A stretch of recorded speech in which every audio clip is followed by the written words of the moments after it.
L'odeur du café de mon mari flottait encore dans la cuisine quand j'ai entendu le portail automatique se refermer dans un petit cliquetis métallique. Avant, ce bruit banal ne signifiait rien pour moi. Aujourd'hui, il signifie tout. Je m'appelle Camille, et il y a 8 mois, j'ai épousé un homme que je croyais être le père le plus dévoué que j'ai jamais rencontré. Julien était veuf. Sa première femme, Élodie, était morte d'un prétendu arrêt cardiaque soudain 3 ans avant notre rencontre. Il avait un fils, Lucas, âgé de 13 ans, condamné au fauteuil roulant après une blessure à la colonne vertébrale causée par un accident de voiture survenu la même nuit que la mort d'Élodie. Julien m'avait raconté que cet accident lui avait tout pris en une seule soirée, sa femme et l'usage des jambes de son fils. La première fois que j'ai rencontré Lucas, il ne m'a presque pas regardé. Ses yeux restaient fixés sur le sol, ses mains, la fenêtre, n'importe quoi sauf mon visage. Julien m'avait expliqué que Lucas souffrait d'une anxiété sévère et d'un mutisme sélectif depuis l'accident. Depuis plus de 2 ans, il n'avait adressé une phrase complète à personne en dehors du personnel médical. Il a besoin de stabilité, m'avait dit Julien lors de notre 3e rendez-vous, d'une voix douce et prudente. Il a besoin de quelqu'un qui ne partira pas. J'avais 29 ans et je travaillais comme assistante dentaire à Nantes. J'avais grandi en regardant ma mère se sacrifier sans jamais recevoir ni reconnaissance ni gratitude. Alors, quand j'ai vu Julien, cet homme calme, séduisant, épuisé, élevant seul un enfant handicapé, je n'ai pas vu un avertissement. J'ai vu un homme qui avait besoin du genre d'amour que j'avais économisé toute ma vie. Nous nous sommes mariés 14 mois après notre rencontre.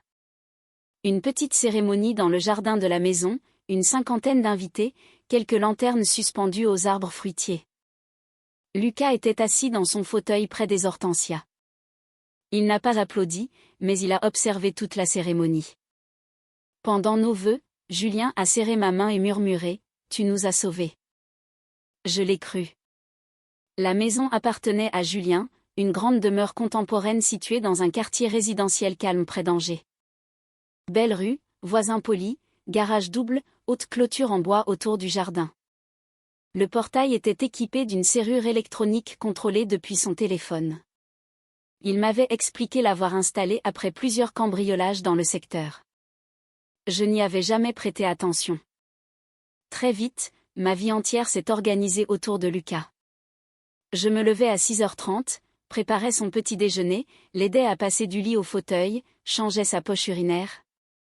Lui donnait ses médicaments du matin, un relaxant musculaire et des compléments de calcium selon les étiquettes plastifiées que Julien avait soigneusement fixées au-dessus de l'étagère de la salle de bain. J'accompagnais Lucas à ses séances de kinésithérapie 2 fois par semaine.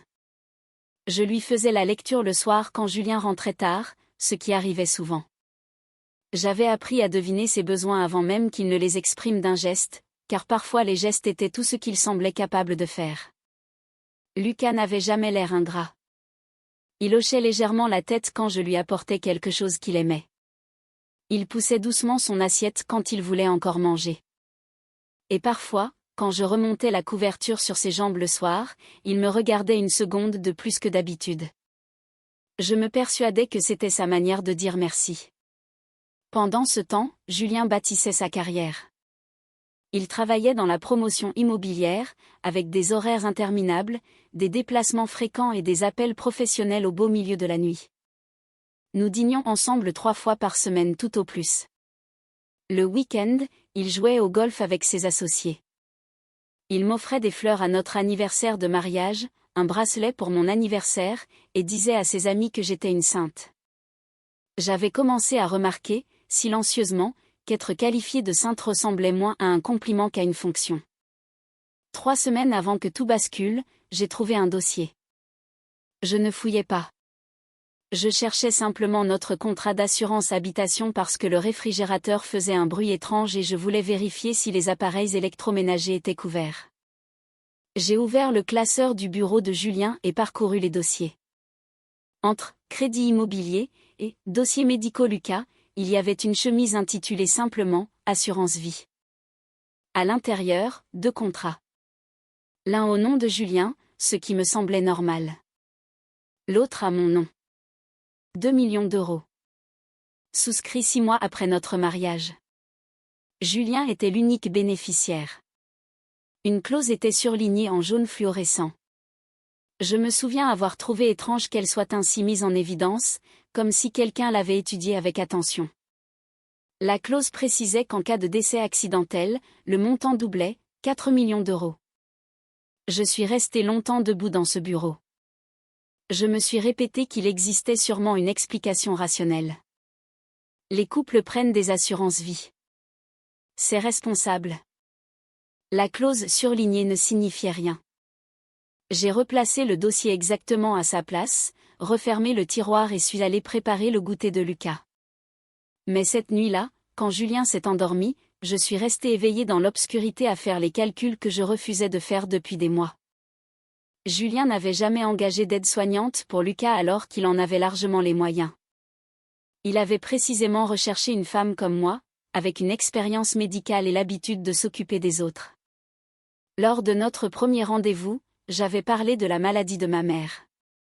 Il m'avait écouté avec une attention presque troublante.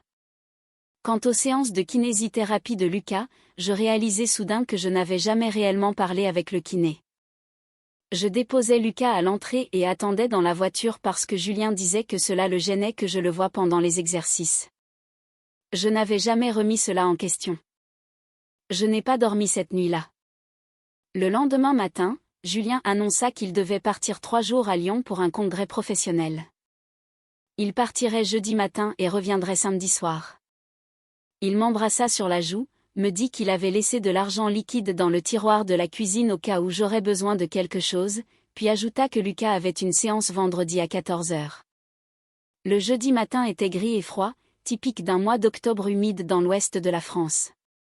J'étais sur le perron quand j'ai regardé Julien charger sa valise dans le coffre de sa BMW. Arrivé au bout de l'allée, il s'est retourné et m'a salué tranquillement de la main. Le portail s'est ouvert électroniquement. Sa voiture est sortie puis le portail s'est refermé dans un déclic métallique. Je suis resté immobile quelques secondes de trop. Puis un bruit venu de l'intérieur de la maison a arrêté toutes mes pensées. Des pas. Pas le léger roulement d'un fauteuil sur le parquet.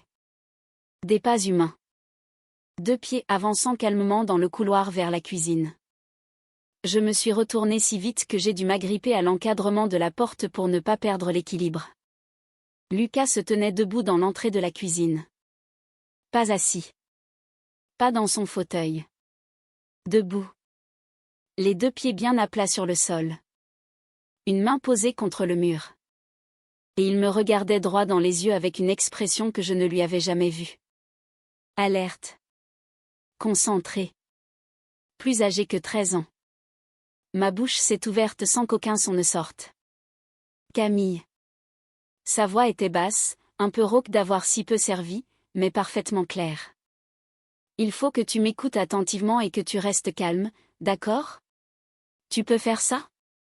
Incapable de parler, j'ai simplement hoché la tête. Il y a une odeur de gaz dans la cuisine depuis une dizaine de minutes. J'ai déjà fermé la vanne, mais il faut ouvrir toutes les fenêtres. Il est passé devant moi, marchant avec assurance, puis a ouvert la fenêtre de la cuisine et celle au-dessus de l'évier.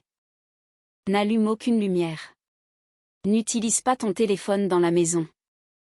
Je l'ai suivi mécaniquement, ouvrant les fenêtres du salon pendant que mon cerveau hurlait d'essayer de comprendre ce que je voyais. Quand toutes les fenêtres du rez-de-chaussée furent ouvertes, Lucas désigna la porte arrière. Nous nous sommes assis sur les marches de la terrasse dans l'air glacial d'octobre. Mes mains tremblaient violemment. Lucas était assis à côté de moi, les coudes sur les genoux, respirant lentement comme quelqu'un qui cherche le bon moment pour expliquer une vérité insupportable. Depuis combien de temps, ai-je fini par demander d'une voix étrangère.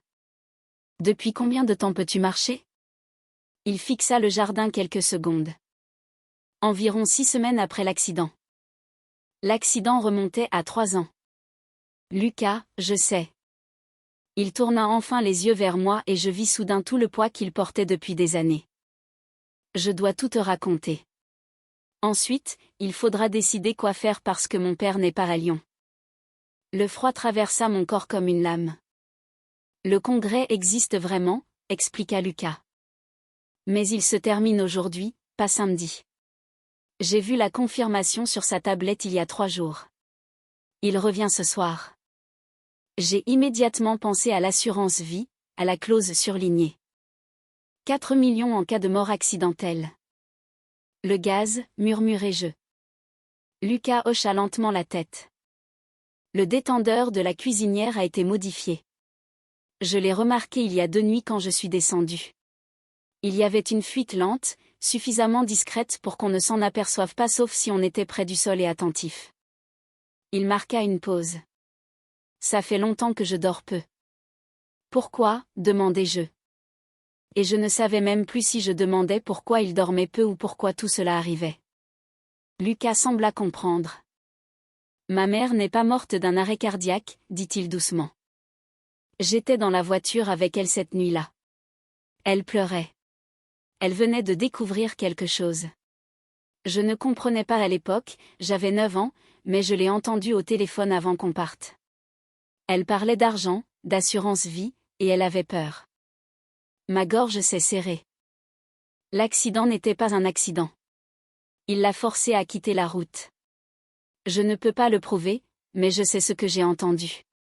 Et 2 semaines avant sa mort, elle m'a dit que s'il lui arrivait quelque chose, je devais faire semblant. Elle a utilisé exactement ce mot, faire semblant. Elle m'a dit que ça pourrait me sauver la vie. Un enfant de 9 ans avait passé 3 années entières à prétendre être paralysé parce que sa mère pensait que cela le protégerait. Et elle avait eu raison. J'ai posé mes mains à plat sur mes genoux pour tenter de stopper leur tremblement. Il ignore que je peux marcher, poursuivit Lucas. Il ignore aussi que je peux parler normalement. Les seules personnes qui m'ont vu marcher depuis l'accident sont ma tante Sophie, la sœur de ma mère, qui vit à Bordeaux et qui essaie d'obtenir ma garde depuis 2 ans. Mais les avocats de mon père bloquent tout. Elle pense toujours que je suis vraiment paralysée. Je n'ai jamais pu lui dire la vérité sans danger. Il faut appeler quelqu'un, ai-je dit aussitôt. Il faut appeler la police. Mon téléphone ne fonctionne pas correctement dans la maison. Il contrôle le Wi-Fi et mon abonnement est sur son forfait. Il a installé des restrictions parentales qui bloquent tous les appels sauf vers lui et le téléphone fixe. Il leva les yeux vers moi. Mais toi, tu as ton propre forfait. J'ai sorti mon téléphone de ma poche. 2 barres de réseau. Mes mains tremblaient tellement que j'ai failli le laisser tomber. J'ai ouvert mes contacts. Ma sœur. La police. N'importe qui. Puis Lucas a murmuré, « Attends. » Il fixait la clôture du jardin. Le portail. Tu peux l'ouvrir d'ici? Non, il est contrôlé depuis son téléphone. Et le déverrouillage manuel? Il doit y avoir un système d'urgence à l'intérieur du portail, obligatoire pour les pompiers. J'avais lu ça quand il l'a installé. Je lis beaucoup quand je n'ai rien d'autre à faire. Il s'est levé. Je vais vérifier. Toi, appelle. Il traversa le jardin avec une assurance silencieuse que je compris soudain être le fruit de 3 années d'entraînement nocturne. Il avait vécu une double vie dans cette maison pour survivre. J'ai composé le 17. L'opératrice a répondu au 2e signal. J'ai essayé de garder une voix stable pendant que je signalais une fuite de gaz à notre adresse. Puis, avant qu'elle ne commence ses consignes de sécurité, j'ai ajouté, « Je crois aussi que mon mari a volontairement saboté notre installation de gaz et qu'il pourrait revenir ce soir. Je pense qu'il est dangereux. » J'ai donné le nom de Julien, le modèle de sa voiture, sa plaque d'immatriculation et notre adresse. Elle m'a ordonné de rester dehors. Elle m'a assuré qu'une patrouille arrivait immédiatement. Elle est restée en ligne avec moi. Lucas revint quelques minutes plus tard. Le système manuel fonctionne. Le portail est ouvert. La première voiture de police est arrivée 11 minutes plus tard. 2 policiers. Un camion d'urgence de GRDF les suivait de près. Les agents nous ont interrogés séparément puis ensemble. Je leur ai montré les photos du contrat d'assurance vie que j'avais prise la semaine précédente sans vouloir admettre pourquoi je les avais prises. Lucas, lui, leur raconta tout avec une voix claire et calme, la mort de sa mère, la peur, les années passées à faire semblant. Une policière s'accroupit à sa hauteur, même s'il était debout, et lui dit doucement, « Il t'a fallu énormément de courage pour rester en sécurité aussi longtemps. » Lucas ne pleura pas. Il hocha simplement la tête en serrant les mâchoires comme s'il retenait quelque chose d'énorme. Une demi-heure plus tard, le technicien du gaz confirma que le détendeur avait été volontairement modifié afin de provoquer une fuite lente et continue. Une fuite qui aurait atteint une concentration explosive pendant la nuit. Une simple lumière allumée le matin aurait suffi. Il n'a pas terminé sa phrase. Il n'en avait pas besoin. La BMW de Julien est arrivée dans notre rue à 19h42. Je connais l'heure exacte parce que j'étais assise à l'arrière d'une voiture de police, enveloppée dans une couverture de survie, les yeux rivés sur la rue. Les phares ont balayé la façade de la maison. La voiture a ralenti puis s'est immobilisée. J'ai imaginé l'instant précis où il a vu les policiers, le camion de gaz, les gyrophares. Il a tenté de faire demi-tour. Une seconde voiture de police, garée plus loin, lui a immédiatement bloqué la route. Julien est sorti de son véhicule les mains levées avec l'expression parfaite d'un homme stupéfait de découvrir la police devant chez lui. Il a demandé ce qu'il se passait. Il a expliqué qu'il revenait d'un congrès et qu'il s'inquiétait pour sa femme et son beau-fils. Un agent lui a alors demandé de confirmer que le congrès se terminait bien ce jour-là et non le samedi. Il y eut un silence.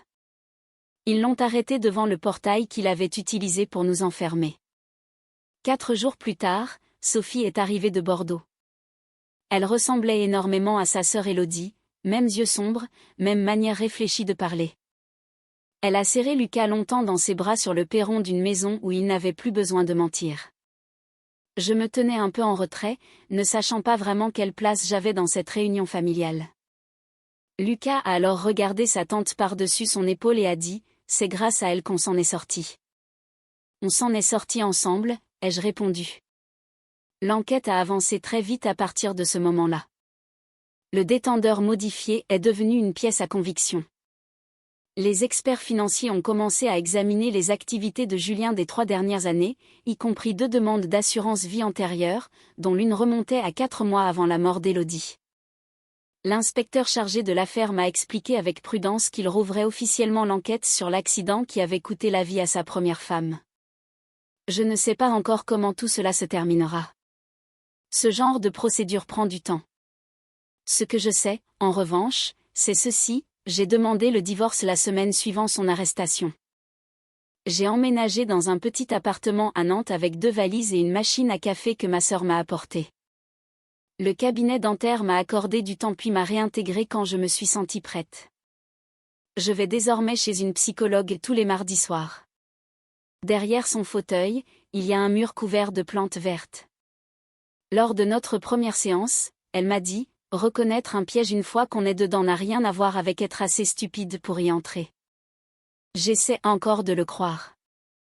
Lucas vit maintenant à Bordeaux avec sa tante Sophie. Il est entré en 4e 2 semaines après son arrivée, sous sa véritable identité, en franchissant les portes d'un collège pour la première fois depuis 3 ans. Sophie m'a envoyé une photo de sa rentrée, un jean, un sweat gris, des baskets, un sac sur le dos. Il ne souriait pas vraiment, mais il gardait la tête haute. J'ai sauvegardé cette photo. Il m'envoie parfois des messages. Des textos courts, comme le font les garçons de 13 ans, surtout des émojis et parfois une phrase entière quand quelque chose compte vraiment. La semaine dernière, il m'a envoyé un message vocal. Ça m'a surprise. Dans cet enregistrement, il disait « J'ai eu 16 sur 20 à ma rédaction de français. Le sujet était « Une personne que j'admire. Je n'ai pas parlé de toi parce que je pensais que ce serait gênant pour nous deux mais je voulais que tu saches que c'était toi que j'avais envie de choisir. » Je suis restée assise dans ma voiture, sur le parking du supermarché, à écouter ce message 4 fois d'affilée. Il existe une autre version de ma vie. Une version où je n'ouvre jamais ce classeur. Où je considère l'assurance vie comme quelque chose de banal. Où je continue à préparer les petits déjeuners de Lucas, à attendre le retour de Julien et à ignorer l'accumulation silencieuse de détails qui ne collaient pas. Une version où, un matin d'octobre, j'allume simplement une lumière et où l'histoire s'arrête là. Je refuse de penser trop longtemps à cette version. À la place, je pense à un garçon de 9 ans qui aimait sa mère au point de porter son dernier conseil pendant 3 années sans jamais craquer. Un enfant qui a appris à survivre en devenant invisible. Et qui, le jour où la porte s'est enfin refermée derrière l'homme qui lui avait tout pris, s'est levé, a traversé une cuisine à pied et a choisi de faire confiance à la seule personne encore présente dans cette maison. Je pense à cela, et je me dis que s'il lui a réussi à porter un poids pareil tout en tendant encore la main vers quelqu'un, alors moi aussi je peux apprendre à porter ce que la vie mettra sur mon chemin. Un jour après l'autre. Un pas après l'autre. Exactement comme il me l'a appris.